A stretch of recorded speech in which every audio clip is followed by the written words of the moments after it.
Hello, good morning. Now, the new topic is Hardy-Weinberg law. Okay, the Hardy-Weinberg law came into existence in 1908. 1908 के अंदर ही ये law सामने आया था, जो दो साइंटिस्ट के थ्रू दिया गया था, हार्डी एंड विनबर्ग। ये जो लॉ है टोटली क्या है, एक जो है हाइपोथेटिकल असेसमेंट है। नेचर के अंदर इसकी कोई भी प्रैक्टिकल यूटिलिटी नहीं है। नेचर में कभी भी इस तरह से लॉ जो है वर्कआउट नहीं करता, ठीक है ना। So there is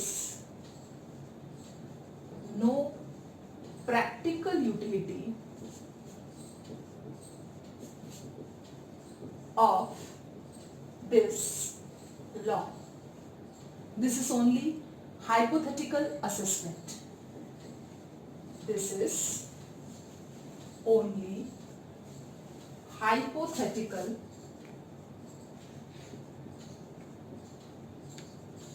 assessment. Hardy Weinberg law ये कहता है कि जो जेनेटिक फ्रीक्वेंसी है वो रिमेन कांस्टेंट रहेगी जनरेशन आफ्टर जनरेशन, यानी कि there is an equilibrium and that equilibrium is genetic equilibrium. तो सबसे पहले जो बात करी थी जेनेटिक इक्विलिब्रियम की, वो किसने करी थी? हार्डी-विनबर्ग लॉ ने, ठीक है ना। So according to this law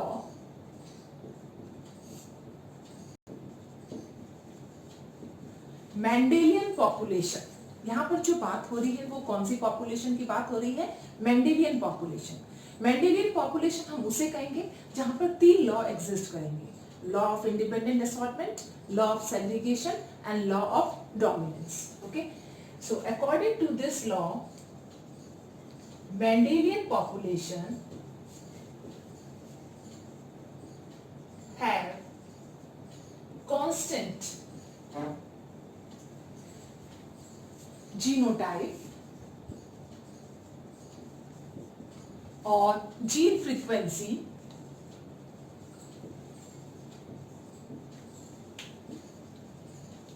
generation after generation.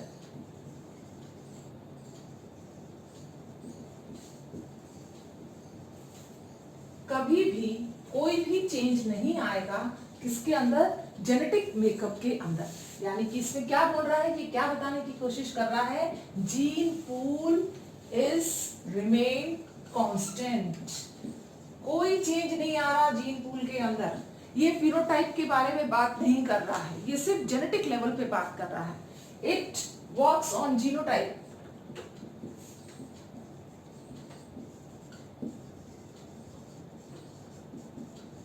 Clear? तो सबसे पहले फिनोटाइप आप भूल जाएं कि ये टॉल है, ये ड्राफ है, इस तरह की मीडियन वाला कैरेक्टर उसके पास में है, ऐसा कुछ भी नहीं है। ये सिर्फ किसकी बात करेगा? फ्रीक्वेंसी ऑफ एलीली की बात करेगा, फ्रीक्वेंसी ऑफ जीन की बात करेगा, जो क्या रहेगी? Remain constant. It talked about genetic equilibrium.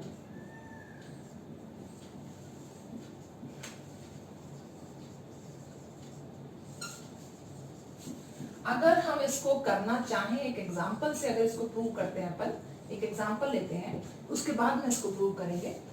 Yes, ये कह रहा है एलीली। एलीली आपको मालूम होगा, जैसे ये क्रोमोसोम है, इस क्रोमोसोम के ऊपर क्या प्रेजेंट है? ये जीन्स। जीन्स कौन से फॉर्म में प्रेजेंट होती है आपको मालूम होगा? जीन्स हमेशा बीड फॉर्म के अंदर प्रेजेंट होती है। छोटी छोटी बीड्स जो होती है उन्हीं को क्या कहते हैं अपन? जीन्स। जीन्स के अंदर क्या होती है? एलीली। और ये एलीली हमेशा क्या है? Two morphological form of gene. तो what is allele? Two morphological form of gene. अगर मैं बात करती हूं यहां पर दो एलीली है, ठीक है ना, तो एक तो क्या होगी? कैपिटल ए, दूसरी क्या होगी? स्मॉल ए। तो ए डिनोट करती है डोमिनेंट को और ए स्मॉल ए डिनोट करता है किसका? रिसेसिव को। This is what? डोमिनेंट एलीली। क्योंकि यहां पर हम बात किसकी कर रहे हैं? मेंडेलियन पॉपुलेशन की बात कर रहे हैं। तो मेंडेलियन पॉपुलेशन के अंदर तो हमेशा यही होता है। मेंडेलियन पॉपुलेशन छोड़ो, जीन के अंदर भी यही होता है, एक डोमिनेंट होता है और एक रिसेसिव होता है। तो according to this law this allele frequency is remain constant in a population. ये एलीली फ्रीक्वेंसी क्या रहेगी, रिमेन कांस्टेंट रहेगी। अब इन्होंने एलीली को किससे डिनोट करा है, यहाँ पर इन्होंने जो एलीली ली है उसको दो उससे डिनोट करा है, एक तो डिनोट करा है P से और दूसरा Q से, ठीक है ना, और इसको दिया है 1, यानी कि जो एलीलीज जो हैं उनको इन्होंने किससे कर दिया है डिनोट, P और Q से, और उसको क्या मान रहे हैं ये कांस्टेंट मान रहे हैं, ठीक है ना। P क्या है, फ्रीक्वेंसी ऑफ जीन, Q क्या है, फ्रीक्वेंसी ऑफ जीन। किसके अंदर, फ्रीक्वेंसी ऑफ जीन के अंदर क्या आता है, एलीली। तो एलीली के बारे में जो है ये बात कर रहे हैं, तो एलीली क्या आ जाएगी यहाँ पर, इक्वल्स टू क्या हो जाएगा 1। ओके, तो अपना क्या आया, P plus Q equals to 1। तो frequency of allele, frequency of gene क्या आ रहा है 1।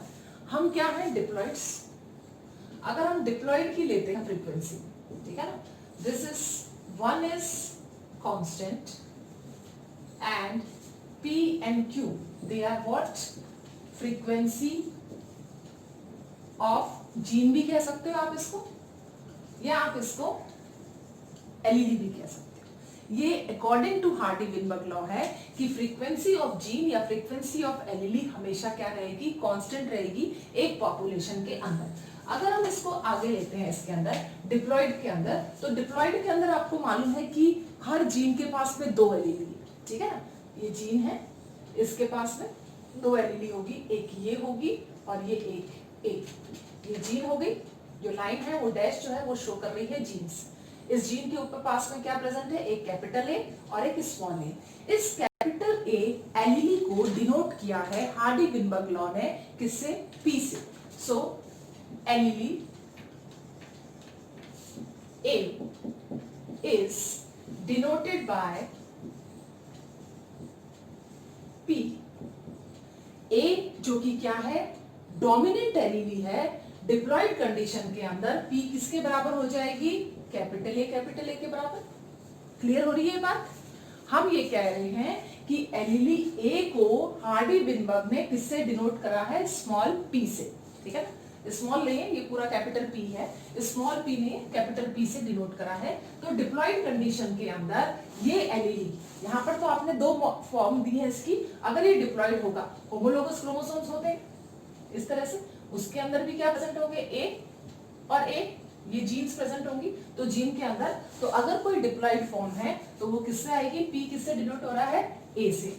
और LED of A, small a is denoted by, यानी कि रिसेसिव कैरेक्टर को किससे डिनोटेड करा है इन्होंने, that is Q। Recessive character किससे डिनोट कर रहे हैं, ये Q से। तो क्या आ गया ये आपका A अगर डिप्लॉइड ऑर्गेनिज्म है, ठीक है। तो हम क्या करेंगे इसको, हम ऐसे भी तो लिख सकते हैं, P² plus Q² equals to 1। Okay, आप जानते हैं P plus Q equals to 1। According to Hardy Weinberg law gene frequency क्या है, जीन एलईडी क्या है, सेम है, 1 है। अगर इन्होंने डिप्लॉइड कंडीशन के अंदर इसको लेंगे तो P की फ्रीक्वेंसी क्या आ जाएगी, A, डबल बार A आएगा, capital A that is the dominant. तो क्या हो जाएगा, P² Q² इक्वल्स टू 1। हम इसको कैसे लिख सकते हैं, एक और फॉर्म के अंदर लिख सकते हैं, that is P² plus 2PQ plus Q² equals to 1। ये आपने पढ़ा होगा फॉर्मूला 9th 10th के अंदर। तो P² plus 2PQ plus Q² equals to 1। ये क्या हो गया, हम अपनी एलईडी फ्रीक्वेंसी को इस फॉर्म में भी लिख सकते हैं। तो यहाँ पर सिर्फ डिफरेंट फॉर्म्स बताए गए हैं जिनके थ्रू आप एलईडी की फ्रीक्वेंसी एक पॉपुलेशन के अंदर फाइंड आउट कर सकते हो। आपको कोई भी एलईडी निकालनी है, सपोज करो आपको A निकालनी है या स्मॉल a निकालनी है, रिसेसिव A, तो आप उसकी फ्रीक्वेंसी का एनालिसिस आराम से हार्डी-विनबर्ग लॉ के थ्रू जो है कर सकते हो। ये वाली कंडीशन जो है P² यहाँ पर जो दे रखा है आपको, ये वाला जो है that is known as homozygous dominant. हम इसको क्या कह सकते हैं, होमोजाइगस डोमिनेंट, ठीक है ना।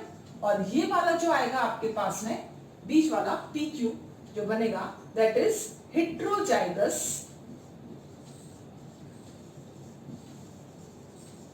एंड स्मॉल a ये क्या हो जाएगा, होमोजाइगस रिसेसिव।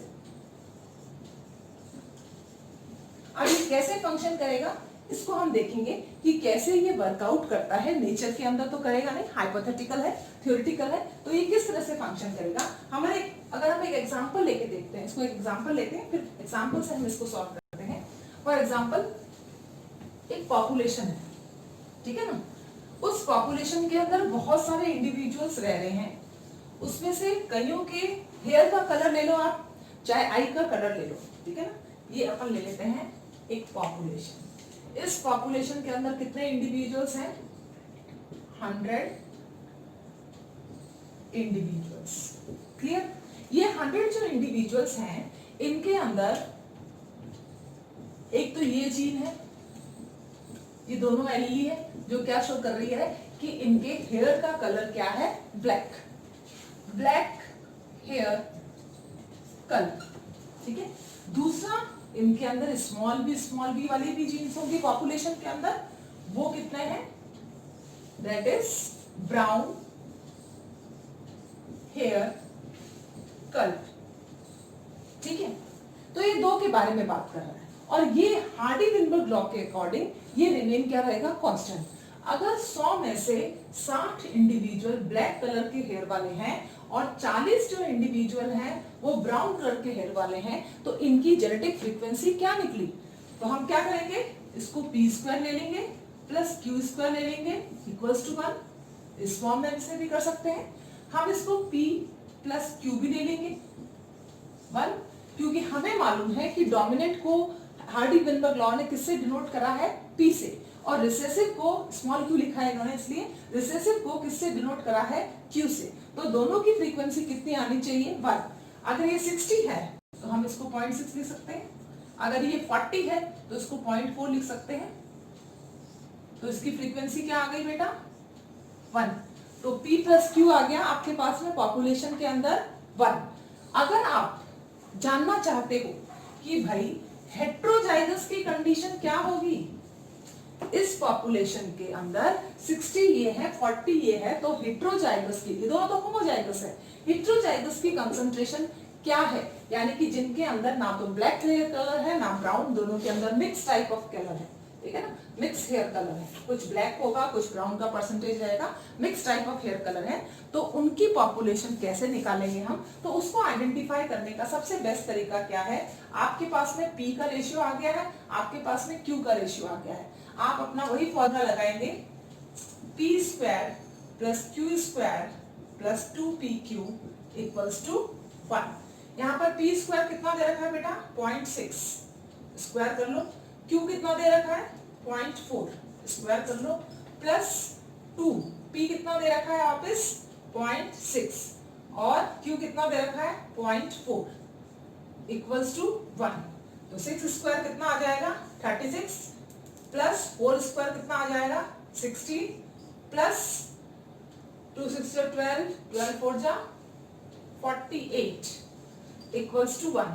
यानी कि अब आप जान सकते हैं 48 is what? That is heterozygous. 48 individuals क्या होंगे? हेट्रोजाइगस के होंगे। तो आप हेट्रोजाइगस की कंडीशंस जो हैं इजीली जो है वो क्या कर सकते हो? फाइंड आउट कर सकते हो।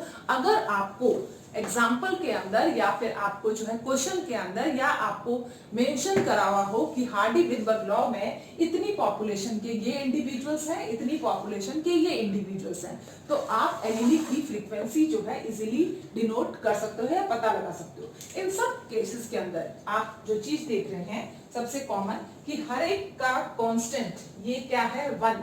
यहाँ पर कोई चेंज नहीं हुआ है। यहाँ पर आप देखिए, अगर आप इन तीनों को प्लस करते हैं तो ये कितना आ जाएगा आपका? That is 100। 36 प्लस 16 प्लस 48 100 आ रहा है इक्वल्स टू 1, ठीक है ना। तो 1 यहाँ पर क्या ले रखा है? कांस्टेंट ले रखा है। तो according to the Hardy Weinberg law population के जेनेटिक मेकअप को आप क्या मानोगे? हमेशा कांस्टेंट। क्या ये पॉसिबिलिटी है कि हमेशा जेनेटिक मेकअप जो है वो कांस्टेंट रहे, उसके अंदर कोई इफेक्ट नहीं आएगा? तो नेचर कभी भी इस चीज को अलाउ नहीं करता, क्योंकि ये कंडीशन तब होगी, ये कंडीशन कब हो सकती है? जब कोई भी इवोल्यूशन ना हो। ध्यान रखें, यहाँ पर ये कंडीशन जो एग्जिस्ट कर रही है हार्डी-विनबर्ग लॉ, जो बार बार p प्लस क्यू या p square plus Q square plus 2pq को बार बार क्या कह रहा है, 1 कह रहा है, ये शो कर रहा है कि पर्टिकुलर पॉपुलेशन के अंदर कभी भी कोई इवोल्यूशन नहीं होगा। देयर इज नो इवोल्यूशन, क्योंकि जीन फ्लो जो है वो है ही नहीं। जीन फ्लो को इन्होंने क्या कर दिया है, ब्रेक। अगर ये पॉपुलेशन दूसरी पॉपुलेशन के साथ में मिक्स हो गई या माइग्रेट करके यहाँ पर आ गई, या ये माइग्रेट करके वहां, सपोज करो ये इंडिविजुअल्स हैं और ये इंडिविजुअल्स हैं, ये यहाँ आ जाएंगे और ज्यादा क्यू आ गया यहाँ पर और ये पी हो गया यहाँ पर, तो ये तो क्या हुआ, जीन फ्लो हो गया। जब जीन फ्लो होगा तो चेंजेस आएंगे, लेकिन according to the Hardy Weinberg law कोई भी चेंज नहीं आना चाहिए, जीन फ्रीक्वेंसी कांस्टेंट रहेगी। तो जीन फ्रीक्वेंसी इस केस के अंदर तो कांस्टेंट रह नहीं सकती। यहां से क्यू की पॉपुलेशन यहां पर आई है, जब ये क्यू की पॉपुलेशन यहां पर आएगी तो यहां पर तो एडिशन हो गया।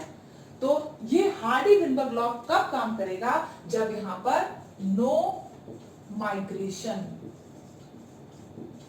Means no gene flow.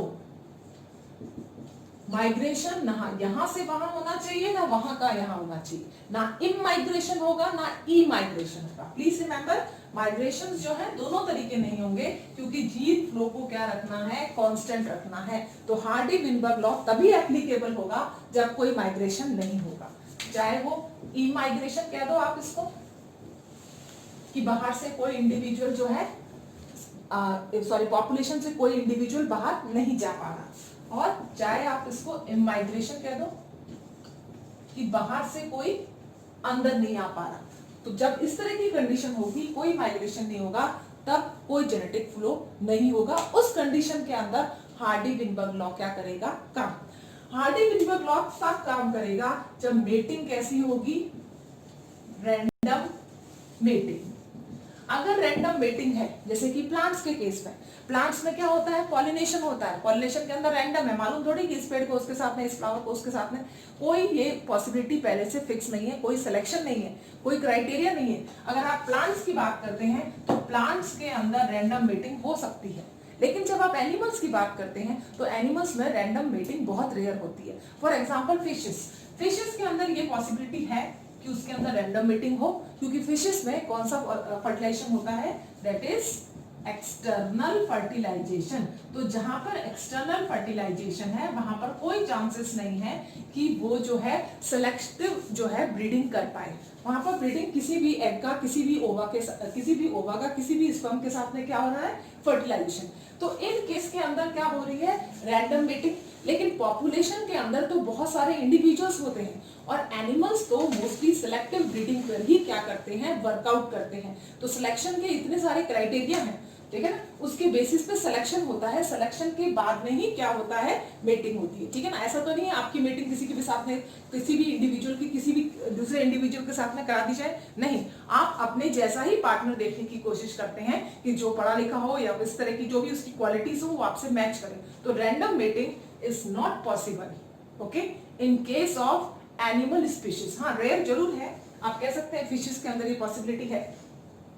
तो हार्डी-विनबर्ग लॉ ये कहता है कि अगर रैंडम मेटिंग है तब जेनेटिक फ्रीक्वेंसी क्या रहेगी, सेम रहेगी, लेकिन नेचर के अंदर भी ये एग्जिस्ट नहीं कर पाती है। मोस्टली सब जगह सिलेक्टिव ब्रीडिंग ही पॉसिबल होती है। यस, अब हार्डी-विनबर्ग लॉ जो है जीन फ्रीक्वेंसी को कांस्टेंट रखने के लिए कहेगा कि नो नेचुरल सिलेक्शन। अगर नेचुरल सिलेक्शन होगा तो एक स्पीशीज कम होगी और दूसरी स्पीशीज का क्या होगा, अपग्रेडेशन। तो नेचुरल सिलेक्शन तो प्रमोट करता है किसको, जीन फ्रीक्वेंसी को, जीन फ्लो को। यहां पर हार्डी-विनबर्ग कह रहा है कि there is no natural selection. और आप ये पढ़ चुके हैं, पिछले वाले वीडियोस के अंदर भी आपको मिल चुका है कि नेचुरल सिलेक्शन के अंदर क्या हो रहा है, म्यूटेशन भी हो रहा है, जेनेटिक रिकॉम्बिनेशन भी हो रहा है, directional type of natural selection भी हो रहा है, ठीक है ना, स्टेबलाइजिंग नेचुरल सिलेक्शन भी हो रहा है, डिस्ट्रक्टिव नेचुरल सिलेक्शन भी हो रहा है। तो नेचर के अंदर तो नेचुरल सिलेक्शन वर्कआउट करेगा ही करेगा। अगर वर्कआउट होगा तो हार्डी-विनबर्ग लॉ फॉलो नहीं होगा। हार्डी-विनबर्ग लॉ कहता है there is no natural selection, natural selection नहीं होना चाहिए, तब ये वर्कआउट कर सकता है। ऐसा नेचर के अंदर पॉसिबल नहीं है, इसलिए हम इसको कहते हैं ये एक हाइपोथेटिक जो है असेसमेंट है। यस, दूसरा ये कह रहा है, दूसरा नहीं पांचवा ये कह रहा है हार्डी-विनबर्ग लॉ कि वहां पर कोई म्यूटेशंस भी नहीं होने चाहिए, देयर इज नो म्यूटेशन, क्योंकि अगर म्यूटेशन हुई तो जेनेटिक मेकअप क्या हो जाएगा, चेंज, और जेनेटिक मेकअप चेंज तो जेनेटिक इक्विलिब्रियम तो मेंटेन रहेगा ही नहीं, जेनेटिक इक्विलिब्रियम क्या हो गया, चेंज हो गया।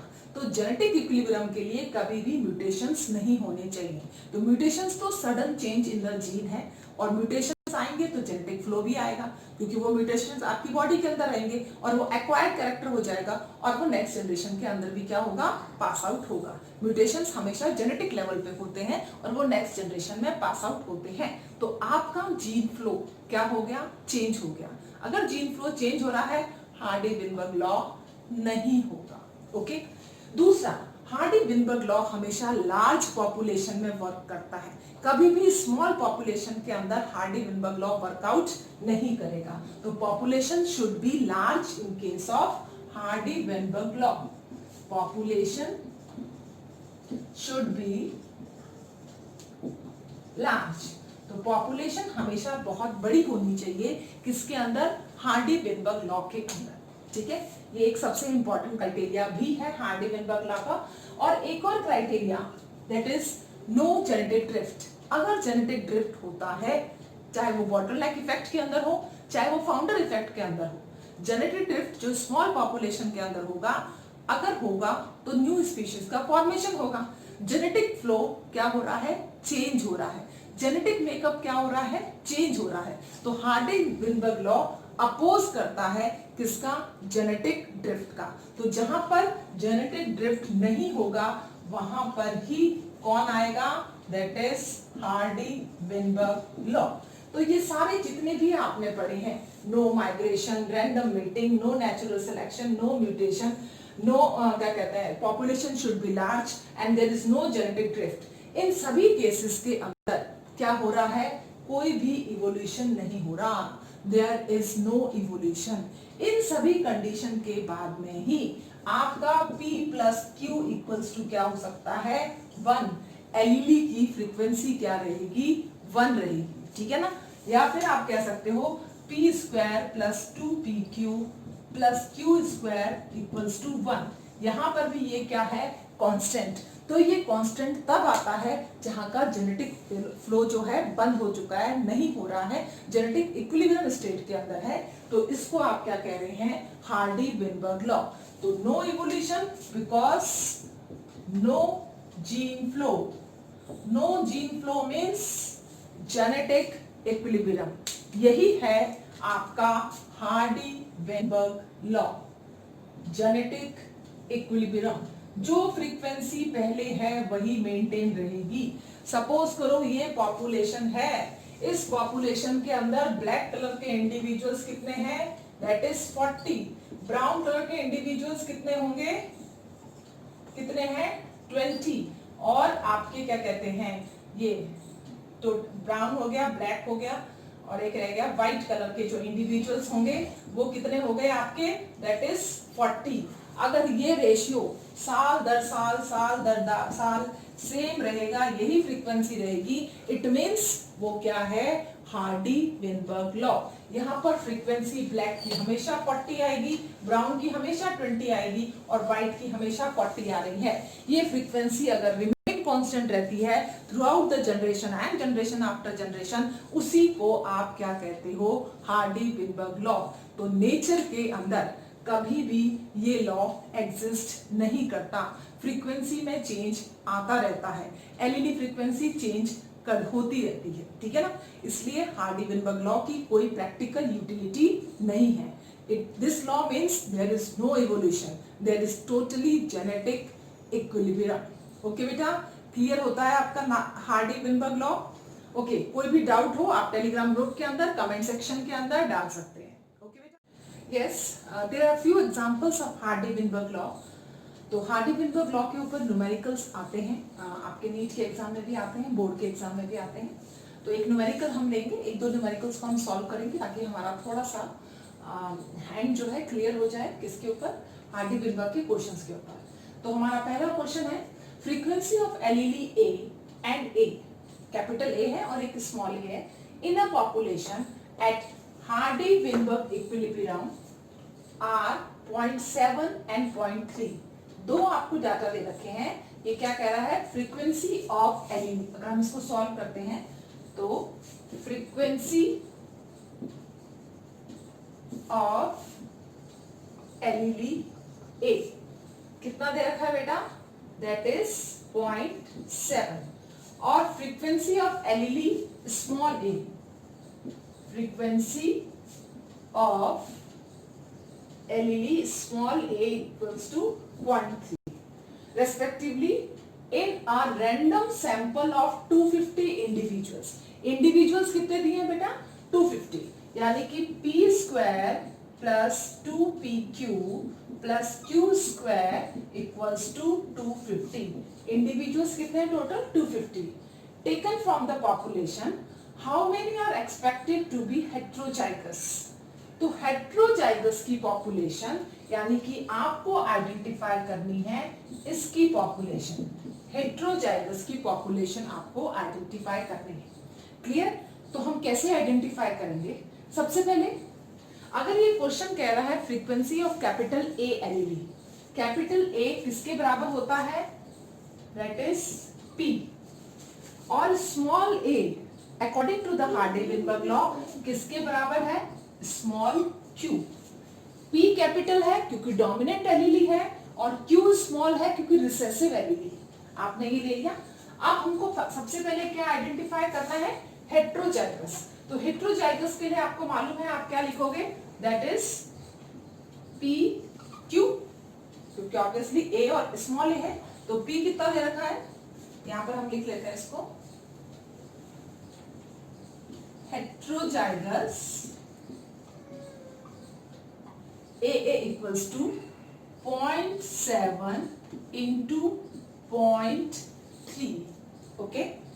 यस, यहां पर हेट्रोजाइगस के लिए आप ये देखो, आपके फॉर्मूले में 2pq दे रखा है, तो आप हमेशा इसको 2 से क्या करेंगे, मल्टीप्लाई करेंगे।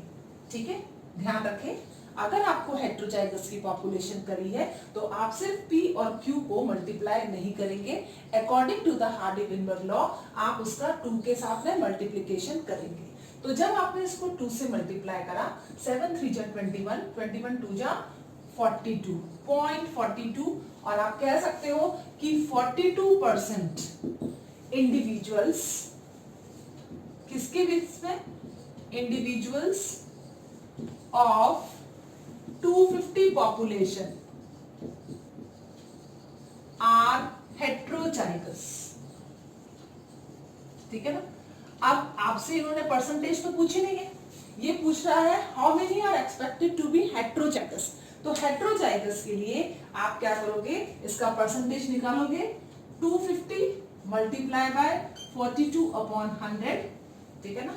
तो आप इसको मल्टीप्लाई करके देख लीजिए कितना आ जाएगा, 250 मल्टीप्लाई बाय 42, 2 0 10 5 4 0 4 5 20 का 0 4 3 9 10, यस 105। कितना आ जाएगा ये, that is 105। So 105 is the population of heterozygous. Clear? तो हेट्रोजाइगस की पॉपुलेशन कितनी निकली, answer will be 105, that is heterozygous population is 105। Okay बेटा, क्लियर? तो इस तरह के क्वेश्चंस आते हैं जिनके अंदर आपको हेट्रोजाइगस की पॉपुलेशन निकालनी पड़ती है, होमोजाइगस की निकालनी पड़ती है, या टोटल इंडिविजुअल्स जो दे रखे हैं उनकी निकालनी पड़ेगी। So these are simple numericals based on Hardy-Weinberg law. Yes, second numerical on the basis of the Hardy-Weinberg law. ये second numerical क्या कह रहा है? What is the frequency of heterozygous? Again आपसे heterozygous के बारे में पूछा जा रहा है। AA in a randomly mating population in which the frequency of all dominant phenotype is 0.90। अब इस क्वेश्चन के अंदर इन्होंने क्या दे रखा है, डोमिनेंट फिनोटाइप, ठीक है ना। जब हम बात कर रहे हैं डोमिनेंट फिनोटाइप, इट मींस जितने भी टोटल डोमिनेंट है उन सब के बारे में, दैट इज इक्वल्स टू 0.90। एक चीज और ध्यान रखें, अगर ये बोल रहा है डोमिनेंट, फॉर एग्जांपल ये एक पॉपुलेशन है, ठीक है ना, ये तो इसने बोला है डोमिनेंट फिनोटाइप, तो दिमाग में ये फंडा आपकी क्लियर होना चाहिए, ये इन सब की बात कर रहा है, ठीक है ना, this is all dominant phenotype. आप ये ना सोचें कि ये सिर्फ इसी की बात कर रहा है, ये इसकी बात नहीं कर रहा है, यहाँ पर जितने भी डोमिनेंट हैं उन सब के बारे में ये बोल रहा है, क्योंकि हार्डी-विनबर्ग लॉ जो है जेनेटिक इक्विलिब्रियम के बारे में बात करता है, जीनोटाइप्स के बारे में बात करता है, तो यहाँ पर डोमिनेंट 3 है, ठीक है। अगर हम इसको ऐसे मतलब मान के चलते हैं कि तो सारे डोमिनेंट फिनोटाइप्स कितने आ गए हैं, दैट इज 0.90। अब ये क्वेश्चन क्या बोल रहा है, हेट्रोजाइगस की फ्रीक्वेंसी बताइए। इसके अंदर, इस पॉपुलेशन के अंदर हेट्रोजाइगस की फ्रीक्वेंसी क्या है, आपको सिर्फ एक ही डाटा इन्होंने दिया है, दैट इज 0.90। अब आपको ये मालूम है कि p² plus q² equals to 1, ये भी हार्डी-विनबर्ग का ही है, ठीक है ना। तो यहाँ पर इन्होंने ये वाला दैट इज द p² की वैल्यू क्या दे रखी है, 0.90, तो q² इक्वल्स टू 1 माइनस 0.90, तो q² क्या हो जाएगा, 1 माइनस 0.90, तो ये आपका आ जाएगा दैट इज 0.81। 100 में से 19 जाएगा तो 81 आ जाएंगे, पॉइंट लगा दिया आपने, 0.81। अब q जो है वो कितना हो जाएगा, 0.81 है, तो दैट इज स्क्वायर हट जाएगा इसका, तो 0.9, तो q की वैल्यू आपको मिल गई है, दैट इज 0.9।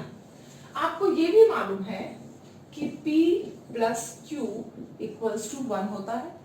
अब आप क्या करेंगे, q आपको मालूम है दैट इज 0.9, अब आपको क्या करना है, p की वैल्यू निकालनी है, 1 माइनस यहाँ पर क्या आ जाएगा q, तो p equals to 1 minus q कितना दे रखा है, 0.9, देन p इक्वल्स टू 1 में से आप क्या कर रहे हैं, 0.9 को डिक्रीज करेंगे, तो ऑब्वियसली आपके पास में क्या वैल्यू आएगी, दैट इज 0.9 आप निकाल देंगे, तो आपके पास में आ जाएगा, ये आ जाएगी आपके पास वैल्यू 0.1।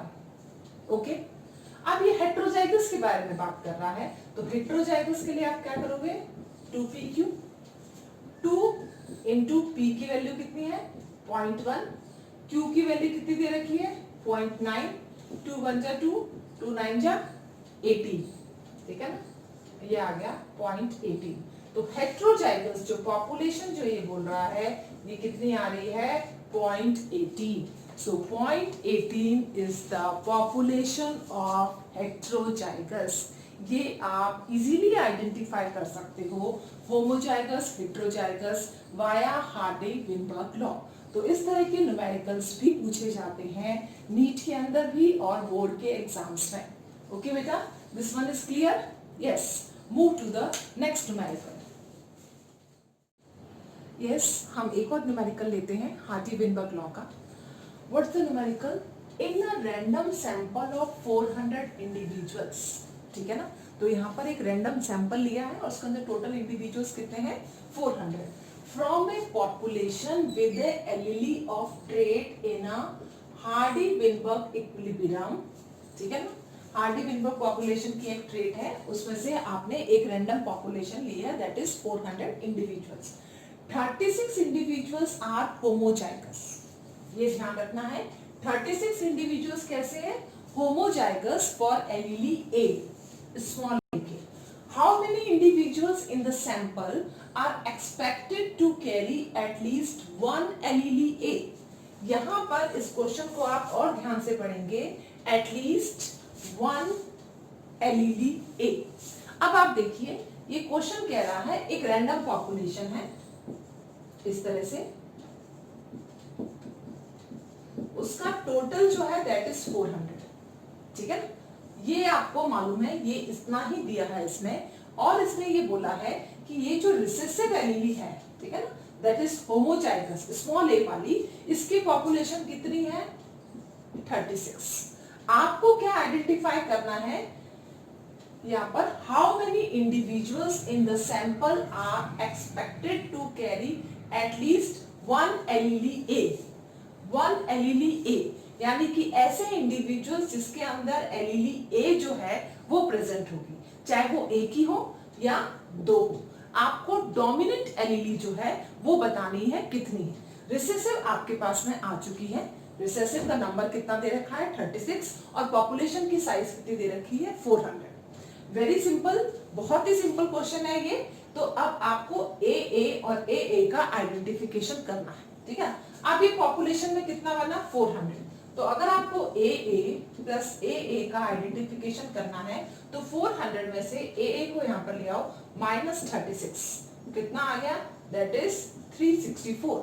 तो जो भी ऐसी पॉपुलेशन है जिसके अंदर एटलीस्ट एक ये एलईडी है या फिर ये डोमिनेंट है, उनकी टोटल पॉपुलेशन कितनी आएगी that is 364। This is very simple. तो हमेशा ध्यान रखना हेट्रोजाइगस पे क्वेश्चंस आने के चांसेस ज्यादा होते हैं। जो आपको फर्स्ट 2 न्यूमेरिकल्स कराए थे, आप क्वेश्चन को ध्यान से पढ़ें, क्वेश्चन के अंदर ही सब कुछ दे रखा होता है। यहाँ पर इन्होंने पूछा है एटलीस्ट वन एलईडी ए। अब बच्चे यहाँ पर कंफ्यूज हो जाते हैं, वो सिर्फ इसको आइडेंटिफाई करते हैं, वो ये भूल जाते हैं कि इसके अंदर भी एक डोमिनेंट एलईडी ए प्रेजेंट है, उसके बारे में भी पूछा है। यहाँ पर अगर आप इसको मान के चलोगे तो आप हाईली कंफ्यूज हो जाओगे, इसलिए क्वेश्चन को आप थोड़ा सा कंसंट्रेशन के साथ में स्टडी करें। ओके, सो यहाँ पर this is very easy question. अगर आपसे पॉपुलेशन पूछी है कि ए कितने हैं एलईडी वाले जो है पॉपुलेशन, तो दैट इज रिमेनिंग पॉपुलेशन कितनी बची है 364। तो 364 is the answer of dominant A और single A allele population 364। Okay बेटा, तो हार्डी विनबर्ग लॉ जो है वो कंप्लीट होता है अपना। अब अपन पढ़ेंगे अपना नेक्स्ट जो है topic that is the speciation.